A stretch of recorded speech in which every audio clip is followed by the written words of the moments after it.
California State University Maritime in Vallejo, California has become a familiar destination for the University of California Merced women's basketball team. This afternoon, they will take the same court they have not lost on in their last 9 games.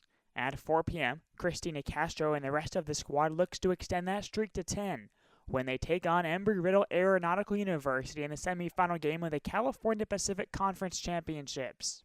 I think it's just being present in the moment.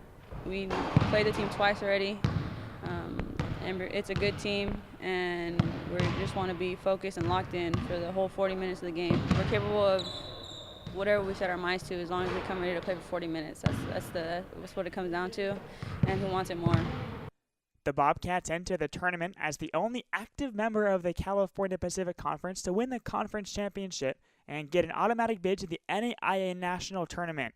It started with a win over Cal Maritime in 2015, then a perfect 8-0 record and a championship win over La Sierra the following year, and most recently a game-winning free throw from junior guard Deja Jackson to complete the three-peat. Deja Jackson, the sophomore out of Hayward, Mount Eden High, to the line. Jackson first free throw is good. Second free throw for Jackson. I'd be tempted to miss right here if I was Jackson. She does. Rebound loose, and that's your ball game. I didn't really have the stress that, like, the whole season's on your shoulders. I didn't really have that stress, but I did have the stress of, if I make it, then, we have a possibility of winning. If I miss, then we would have to go into overtime, and then everyone is going to have to keep stepping up, and everyone's going to have to keep playing.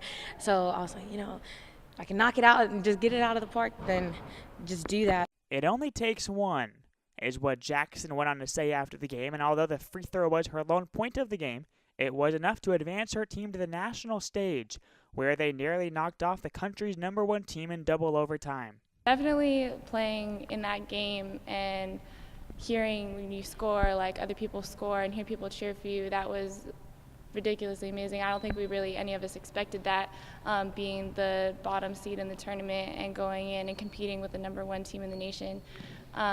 Definitely that feeling is one that I don't think a lot of people get to experience. So definitely we're trying to do that again. The ability to compete with St. Francis left marks not only on the Bobcats' mentality, but stuck with the general public for the rest of the tournament. I think it was kind of surreal. Like when we, I think the day after our game, a couple days after, we were still in Iowa, and I went to go buy something from the concession stand, and they were like, "You're the blue and gold team, right?" And we were like, "Yeah." And so, oh wow, like that was such a great game. Like it's probably the game of the tournament. We were like, wow, like this small school, or new program, making wave in the national level. So it's very exciting. And then a lot of people, like, we kind of proved that we do belong in the national level, and that's probably one of the coolest things, that knowing that UC Merced is on the map and people are paying attention to us, and like we're putting in work and we're getting what we deserve and stuff like that.